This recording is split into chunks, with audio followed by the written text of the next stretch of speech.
하나님은 흠 많은 재료로 시작하시지만 당신의 영혼을 깜짝 놀랄 정도로 아름답고 영원한 보석으로 변화시키기까지 멈추지 않으실 것이라는 약속이 큰 힘이 됩니다.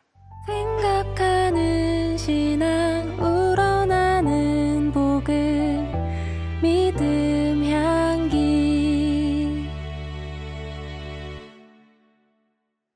안녕하세요. 믿음 향기 채널에 오신 것을 환영합니다. 저는 이신영입니다. 여러분은 구약 성경을 어떻게 읽고 계시나요?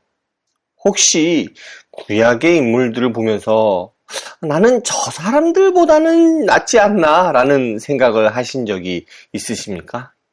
아니면 그와는 반대로 나는 너무 부족해서 하나님이 사용하실 수 없으실 것 같아 라는 식의 절망감을 느끼신 적은 없으신가요?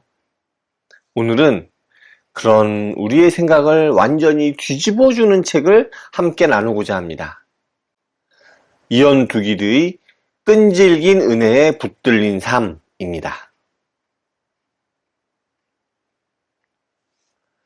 두기드가 이 책에서 반복해서 강조하는 핵심 메시지는 아주 명확합니다. 하나님은 구분 연필로 고든 글을 쓰기를 기뻐하신다는 것입니다.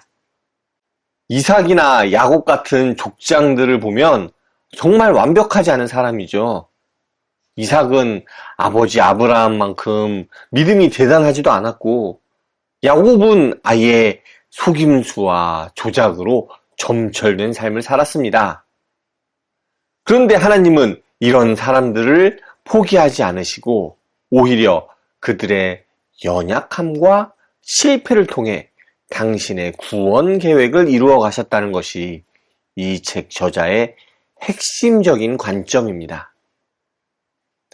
책을 읽으면서 정말 놀랐던 건 야곱에게서 저와 비슷한 모습을 상당히 많이 발견했다는 점이었습니다. 하나님의 약속을 믿는다고 하면서도 내 방식대로 그 약속을 성취하려고 이렇게 애쓰는 모습, 또 위기가 오면 하나님께 의지하기보다는 영리한 제 이렇게 머리를 써서 생각하는 그러한 본능들이 많이 보이더라고요. 특히 야곱이 야복 강가에서 하나님과 씨름한 이야기를 아주 인상 깊게 봤습니다. 저자는 이 사건을 하나님의 은혜 안에서 일어나는 영적 변화의 과정으로 해석합니다.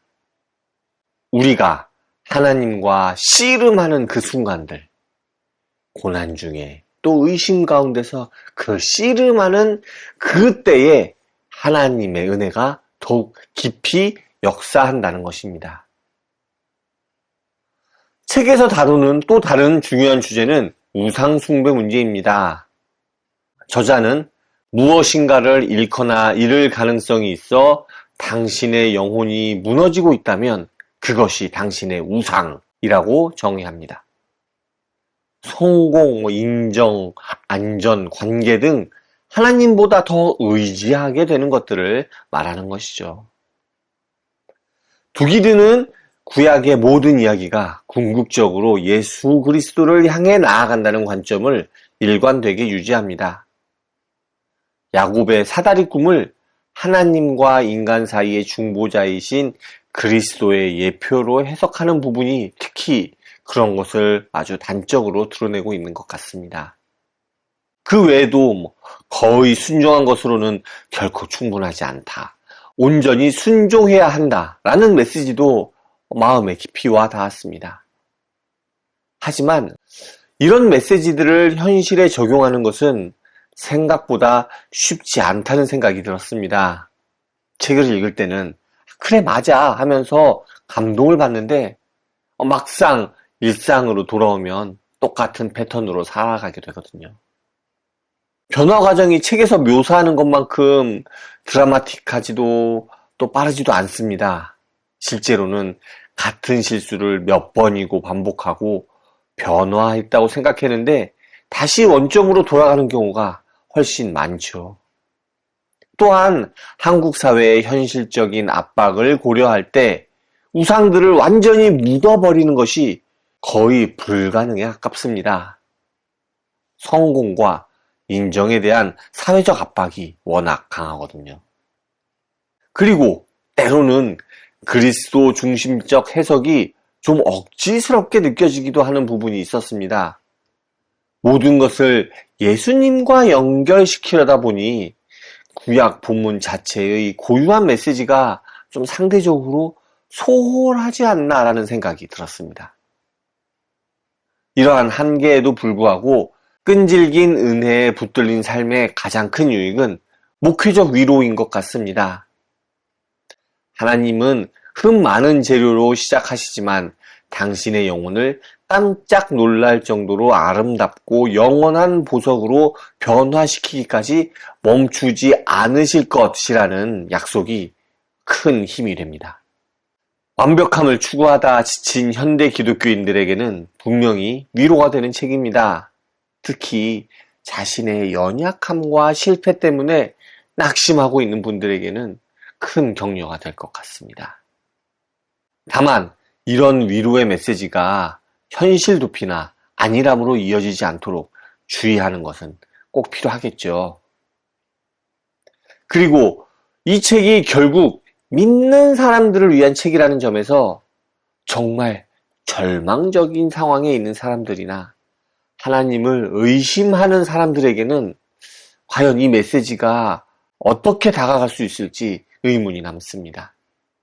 하지만 하나님은 정말로 구분 연필로도 고든 글을 쓰시는 분입니다. 이것은 분명한 진리이죠. 다만 현실에서는 이러한 하나님의 은혜를 체감하기 어려운 순간들이 훨씬 많다는 것도 인정해야 할 것 같습니다. 그럼에도 이 책이 우리에게 주는 희망은 분명히 있습니다. 하나님의 끈질긴 은혜 안에서 오늘 또 한 걸음씩 나아가는 우리 모두가 되길 바라면서 또 동시에 그 은혜가 우리를 더 치열하게 살아가게 하는 원동력이 되기를 바랍니다. 오늘 준비한 내용은 여기까지입니다. 하나님의 끈질긴 은혜 안에서 오늘 또 한 걸음씩 나아가는 우리 모두가 되길 바랍니다. 감사합니다. 다음에 또 오세요.